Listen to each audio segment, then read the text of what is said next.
osachedwapa tikupasirani zimene wayankhula Bon Kalindo lero lino pa 11 April 2025. Takhala ndipompo ndipo tamvetserani. The DC. Lero DC watu tiyamba on a sad note kufuna kupepesa banja lonse la Amuli, my brothers onse, komanso onse akumuzi kwa Nyezerera chifukwa cha imfa ya Alex Joseph Muli amene anatisiya pa 9 ndipo lero alowa m'manda. Tikufuna ife ya DC desk komanso amalawi wonse akufuna kwabwino tipepese kwambiri ku banja limeneli, banja la Amuli, chifukwa chotaya mmodzi wawo amene anali brother wathu, mzathu, akamakaso ine ngati the DC taphunzira limodzi ndi Joe, ndipo anali munthu so humble, ozichepesa, ooneka ngati kwawo nkosachita bwino koma kuliko chita bwino, amakhala ndi wina aliyense mwamtendere. Joe tizamusowa, ndipo uthenga uwu upite ndithu kwa onse the Mulis kunena kuti the DC tikupepesa kwambiri pamene m'bale wathu akulowa m'manda lero kwa Nyezerera. Mzimu wake uwuse mumtendere. Lero tili ndi nkhani zikulu zimene tikufuna kuti tizilankhule pa the DC. Nkhani yayikulu kwambiri ndiyochokera ku Kasasire kumene boma lidathamangisa anthu ku malo awo, pamene boma solathamanga kupita kumeneko atamva kuti JB wa ku America komanso Malawi First apita kumeneko kukawathandiza anthu popanga manyazi, atumizako kumeneko ma PS yawo wa ku defense, PS wa ku lanzi komanso local government, ma DC ndi anthu ena kukaopseza anthu aja. Zimene mwamva Malawi zokuti anthu aku Kasasire agwirizana ndi aboma akambirana, zimene zija ndizonama, koma mumve izi zenizeni kunena kuti aboma aopseza anthu aku Kasasire. Nkhani imenenso ili kale ku khoti koma apita malama kuti akachite resolve, koma apita ndikukawa kakamiza anthuwo. Iyi ni nkhani yayikulu imene titi tikambirane. Komanso nkhani ina ndiyokhuza ku Ministry of Health kumene azimayi ngakhale oyembekezera akumwalira chifukwa cha negligence komanso kuba, komanso muzipatala zambiri mulibemo mankhwala. Komanso nkhani ina ndiyokhuza ndi M1 road kuchokera ku Kasungu kupita uko tikamapita ku Nzuzu, imene sobano akhala sobano Motor Angel yakhalano almost 3 if not 4 weeks mwezi asakugwira ntchito chifukwa kuti ndalama zanyambitidwako kubomako. Iyi ndiye the DC. Sitimaopa, timangoulula, timangonena chilungamo, wina akwiye asakwiye, koma chilungamo chizinenedwa kuwayimirira Malawi mopanda mantha, mopanda kunyumwisidwa. Even futi itati yabwera ine ndimayima ndipo sinimapanga zazibwana iyayi. Ine ndiye the DC, mwana woopsa kwambiri amene nabadwira muno Malawi ndipo ndizaferaso muno, amene sinimaupa wina aliyense, nimangoopa Mulungu chifukwa amene angayembekezere kufuna kuopedwa nayeso ndiomwalira. Ufune usafune uzafa, olota zikundukira chuma motani uzapita. Koma tisanafike kumeneko ndafuna ndikuziwiseni a Malawi kunena kuti makape ena amene akuzitcha kuti ndi MCP pofuna kuziyalusa asakuziwa kuti akuziyalusa, anabwera kufamu kwanga ndi makamera awo kuzajambula chimanga chimene chapserera almost Salima yonse. Minda yambiri ino amene mukuziwa kusalima chimanga sichinachite bwino kupatula mwina minda ya anthu ochepa amene mwina kwawo kondi kumadambo amatha mwina kumathirira. Nde anabwera kumunda kwa ine kufamu kwanga ati kujambula kumeneko ndikumanena kuti munda umene wa Bon Kalindo chimanga chake chofira sichinachite bwino. kusonyeza kuti kuzitenga ngati ndi udolo osaziwa kuti akumuyalusa president wawo, president wa soka amene wabweretsa njala muno Malawi. Now nafuna ndipereke warning kwa inuyo wa MCP kunena kuti coming kufamu kwanga, coming at my place without authorization, taking pictures without my authorization is an attack on me and an attack on my family, an attack on my property. Nakufuna ndikuthokozeni kuti munabwera kuzajambula zimene ziko laona kunena kuti fetereza uja munkanama uja anthu disanalandire, komanso malinga ndi soka lanu usogolero umene ulibe grace zosatira zache chimanga kunja kunoko kulibe, minda yambiri yaonongeka. Fetereza ndi uja mmamupereka moyaluka, ndi uja mwampereka zuwa litakwera chimanga chitamasula.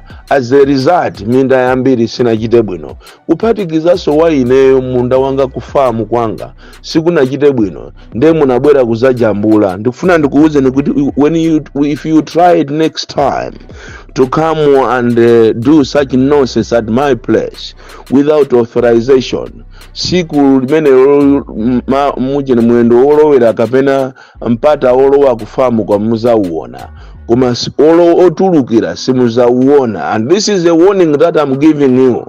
Uchisiru ine sindimafuna ine sindimafuna zopusa. So ndikupempheni inu a media a MCP kunena kuti if you've got nothing to do, don't do it here, or don't do it with me, because you are going to regret one day. Nkhani yakukasasire imene yalengezedwa mawayilesi osiyana kuphatikizapo Zodiac, chilungamo chache ndichonena kuti kulibeko mgwirizano umene wapangika pakati pa anthu aboma ndi anthu akukasasire, amene ndi agalu, amene ndi anyani, amene anathamangisidwa ku malo awo akuchokera mu 1650 kuzafika lero kumene kukakhala kukusintha matiye osiyana almost 13. Ndipo malo amene wandi anthu andichodabwisa kwambiri chonena kuti akunama kunena kuti kuli mgwirizano, yeti kumene kulibeko mgwirizano. Anapita kukaopseza anthuwo kuti avomere zimene iwo afuna, nkhani yokutiso ili ku khoti. And moreover chodabwisa nchonena kuti a Minister of Lands, a PS wawo analipompo kumafuso nkumafusa kunena kuti kodi iweyo ngati ukunena kuti malo amene wawa ndi ame ndi chifukwa chani a Minister of Lands mmatengaso kumapasa anthu kumapangisa lizi? Ndi pamene mungadziwe ini kunena kuti chilungamo kumalawi kunoko kulibe kwa anthu osauka. Anthu akukasasire akuzivutika chonchicha chifukwa ndi anthu osauka. Malo amunati mupite abale anga mupite kukasasireko, mukapeza kuti kumene koko anthu aliko ndi malizi. Kuliso makampani amene ena amapanga macadamia, amapanga zosiyana ulimi osiyana kumene kukuchokera zakazi over the years. And mukaafufuza zimene alankhula atiye mbwana zijazo si zimene iwo analankhula. Atiye mbwana chidwa misquoted, anthu ajawo anapita kukaopsezedwa. Chilungamo chake nchonena kuti pali wina wandale amene akufuna kutenga malo aja chifukwa kuli miyala ya mtengo wapatali, komanso kumeneko anthu akamadzala zinthu zawo samayika fetereza. Choncho mukangati mukufuna kupusisa mukapusise anthu ena, koma chilungamo chake ndichonena kuti ziko limasintha. Someday someone will be answerable. Zinthu zikasintha at the blink of an eye umazaswa chowiringula. Chilungamo nchonena kuti anthu akukasasire akuyenera kuti abwezeredwe malo awo. Andi iniwo anthu akuboma, a PS akulanzi, local government komanso defense, ndino anthu opanda nzeru kwambiri. Chifukwa simungapite kumakakamba nkhani imene yakukasasire yeti nkhani ili ku court. Malo mokuti mukanene kuti chabuno tiyeni tikubwezereni kaye malo anu tizikambirana, muzikhala kumalo kuti kukambirana. Lero mukokauza kuti atabwera kuti tizakuoneseni mapu anthu okuti ali ndi njala tikufuna tikambirane za malire, muziwe kuti malo amene wandi ame, yeti amewo anapasidwa malo oso ndi atiye mbwana. Ndino anthu opepera kwambiri, anthu mukufoira kwambiri anthu amene mukungofuna kuti muzizunza anthu monga amene mukuwazunziranso anthu aku Kasungu Ministry of Health. Anthu ukamamva kuchokera kwa a minister a health amene sokwawo ndi ku Kasungu kumanena kuti bwana ndipo ulamuliro wanu ndi ulamuliro wabwino, anthu muzipatala makamaka azimayi asiya kufa, tapitani mupite ku Zomba mukafufuze kunena kuti kodi register ya anthu omwalira yaenda bwanji makamaka ku maternity. Ndikunena ndi inu akhumbize chiponda mupite pa statement yanu mwalankhula last week kunena kuti azimayi anasiya kumwalira because zipatala zili bwino.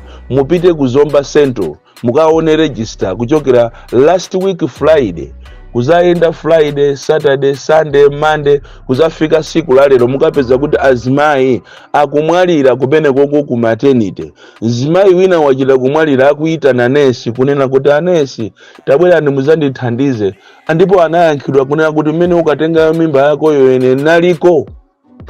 Zimayi pakana kusanzika kunena kuti Mulungu akuyang'anire na kudaliseni zikomo kwambiri ulendo wanga ndikuyenda, zimayi ndikumwalira. And even chipatala cha kwano kukasungu uko kukasungu kutunthama health center kulibeko machini oyezera anthu malungu. Tomwe jatu ti machini jatongompanga munthu kuti ampeze ni malungu. Anthu akumakomoka kumeneko layo chabwino aliko komano mmangompasa munthu mankhwala musana muyeze. Ndizopangisa manyazi kwambiri komanso zogwirisa tsemwe kunena kuti at our age now as Malawi at the age of 60 lero tizikasowa zoyezesera malungo. Lero li muzipatala muzikakhala mopanda mankhwala, andi mankhwalawo akumangobedwaso ndi anthu aboma omwewo kumagulisa. Mzipatala zambiri mpeza kuti mankhwala aboma ali muma private hospitals. Ukalembesa kumakuuza kuti kunoko mankhwala kulibe koma upite ku private iyo. Ukaifufuza private yo ukumapeza kuti private yo ndiya mmozi mwa anthu ogwira ntchito pa chipatalapo. Komanso mwinaso ndi yemweyo akukulemberayo. Ziko la Malawi ndi ziko lomvesa chisoni kwambiri limene anthu osauka samaganiziridwa. Ukangokhala kuti ndiwe osauka uziwe kuti ndiwe chimo. Tikapita kwa anthu osiyana amene ngakhala yakudikira pension yawo mwachisanzo awa athebawa mwaanamiza kokwanira atheba. Ine ndikufunisisa ndithu usogoleri wina amene angachite bero wawo kuti anthu atheba amene akhala akudikira ndalama zawo kwa zaka zambirimbiri. Ndipo tikunena pano ena anamwalira. Ukapita ku makhoti kumene kuti mwina mpite mukafufuze milandu yanu, milandu wina inatenga over 10 years. Mwina so anthu aja anamwalira. Mukapita mprison mupeza kuti anthu onse amene akukhala mmenemo ena ndi osalakwa. Ena akungofika molero kungoyang'ana mu mprison mo ndikumatulukamo. Ndikumapezeka kuti chifukwa cha ndalama anthu aja atulusidwa. Anthu akuzunzika kopsya muno Malawi. Ziko lomvesa chisoni, ziko la corruption. Andi chimene chimayang'ana asogoleri alerowa ndikuyang'ana makobiri basi. Palibe so chimene amayang'ana ayi kupatula makobiri. Even olo zisankho zimene zikufuna kubedwazi. Zisankho zitu zikufuna kubedwa chifukwa chokuti wina akufuna 1 akhale ndi ndalama zambiri, 2 akuchingira machimo ache amene akuziwa kuti waba kwambiri ndipo boma ili kungosintha ndiye kuti wina ake azalowa mundende. Andiso kupusa president chakwera ndi banja lache ndi ana ache akhoza kukhala anthu oyamba kukalowa kundendeko chifukwa cha anthu okuba amene akuchitidwa back even ni ma MP osusa komanso olamula amene so cholinga chawo amango yang'ana makobiri. Andi muzipane muambiri muli zomvesa chisoni kwambiri. Zomvesa chisoni kuti ma MP amene analiso anayenera kumateteza boma kumakhala pa forefront kumateteza ziko ndi amene so aliso pa forefront so kumaba nawo limozi abomawo. Tikunena ndo ma MP ochokera ku opposition zisilu za anthu. There are just a few individuals amene amati akaima parliament muja ndikumadziwa kuti uyoyo akunena zona. Koma ma MP ambiri a opposition kutoko akwiya nayo audio imene ndipo mukwiye dia galu inuyo mukwiye kuma chilungamo chaje chona kuti mulibe chilungamo mangubwera kumene kujako kuti muzibba makobiri. ndiye kuli bwinotu ena amene asamalankhula timadziwa kuti awa kusalankhulako mwina akukungozisungira okha amene ulemu koma ambiri iniwo mumapanga ena no matama koma ndino anthu aza aujeni asizinantole amene mukumakhala kumanamiza chipani chanu kuti mukupanga zabwino koma yeti usiku mukupanga zina ndiye popeza ma primary akubwera tiona kuti mukhala zikutherani bwanji koma otherwise ndi ziko lomvesa chisoni tapitani mukaone nsewu wa M1 tikunena ino a komiti ya ku parliament tapitani mukaone za nsewu wa M1 ochokera mukasungu kumapita ku Mzuzu tikunena pano unayima mota injero sikugwira ntchito kumeneko chifukwa kuti ndalama zadyedwa kodi tikuchitika zinthu zambiri zija zapita ku state house zija 67 billion kuteko sina akwane akufuna so inaso ndiye ndizi zikutengedwa za misewu tikunena panopa mukapita nsewu umene huu wa Lake Shore kuchoka Musalima kupita ku Goromota pakana lero pali chatinalengeza kuti nsewu unaduka pakana lero Arrows Authorities sanasiyepo china chilichonse anyamata amene ali ojiya anyamata amene amafuna kuti anthu awo asamamwalire pa nsewu ndi amene ayikapo pa migolo ndikumasekapo ndikumalipira kumalipirisa anthu oti magalimoto awo amadula misonkho mumadula misonkho osiyana Arrows Authority akulephera ndithu kutenga masaini post eniwa kukangosiya pamene popo pansewu apo kupita tikamapita chakubiriwiri uko panaduka ndithu panaduka kale magalimoto ali pa chiopsezo pamene popo ngozi zosiyana zikoza kuchitika ziko lomvesa chisoni ndiye wina ake akamapanga matama kumalimbana ndi ine kumanena kuti atakubwera kumalo kwanga kumaza jambula chimanga ndi uchisiru weni uchisiru boma la anthu zisiru zokhazoka zopanda nzeru Bon Kalindo the DC mwana woopsa kwambiri the most deadly and dangerous child from Jeza village T Mabuka box 76 Mulanje Malawi Southern Africa. Kunalikuyankhula kwa Bon Kalindo lero lino pa 11 April 2025 tachitani ndemanga